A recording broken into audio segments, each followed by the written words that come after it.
உதகையில் பிற்பகல் நேரத்தில் கூட எதிரில் வரும் வாகனங்கள் தெரியாத அளவுக்கு கடும் பனிமூட்டம் சூழ்ந்துள்ளது. கூடுதல் விவரங்களோடு நிகரார் செய்தியாளர் சிவசாமி. சிவசாமி, வணக்கம். விவரங்கள். நீலகிரி மாவட்டத்தில் கடந்த 2 மாத காலமாகவே மழையின் தாக்கம் என்பது அதிகரித்து காணப்படுகிறது. வெயிலின் தாக்கம் முற்றிலுமாக இல்லாத நிலையில் பகல் மற்றும் இரவு நேரங்களில் விட்டுவிட்டு மழை பெய்த நிலையில் மேகமூட்டமாகவும் இருந்து வந்தது. இந்த நிலையில்தான் கடந்த 2 நாட்களாக மழையின்றி வானிலையானது தெளிவாக காணப்படுகிறது.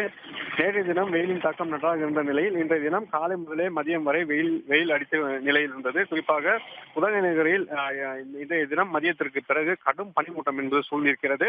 இந்த பனிமூட்டமானது உதகை நகரில் இருக்கக்கூடிய மாவட்ட ஆட்சியர் அலுவலகம், உதகை தாவரியல் பூங்கா, அதன் சுற்று வட்டார பகுதி, கேரிங் கிராஸ், இல்பங், மத்திய பேருந்து நிலையம், தொட்டப்பட்டா, பிங்கர் போஸ்ட், காந்தலான பல்வேறு பகுதிகளிலும் கடும் மேகமூட்டம் பனிமூட்டம் என்பது சூழ்ந்து காணப்படுகிறது. 1 மணி நேரத்திற்கு மேலாக இந்த பனிமூட்டம் சூழ்ந்திருப்பதனால் உதகை நகரமே இருள் சூழ்ந்தது போல காட்சியளிக்கிறது. எதிரே வரும் வாகனங்கள் கூட தெரியாத அளவிற்கு பனிமூட்டம் என்பது அடர்த்தியாக இருப்பதனால் வாகன ஓட்டிகள் கடும் சிரமத்துடன் வாகனங்களை இயக்கி வருகிறார்கள். குறிப்பாக முகப்பு விளக்குகளை எரியவிட்டவாறு சென்று வரும் ஒரு நிலையே காணப்படுகிறது. அதே போல கடும் குளிர் நிலவுவதால் பொதுமக்களின் இயல்பு வாழ்க்கையும் பாதிக்கப்பட்டிருக்கிறது. உடனுக்குடன் செய்திகளை தெரிந்து கொள்ள சன் நியூஸ் பெல் ஐகானை கிளிக் பண்ணுங்க.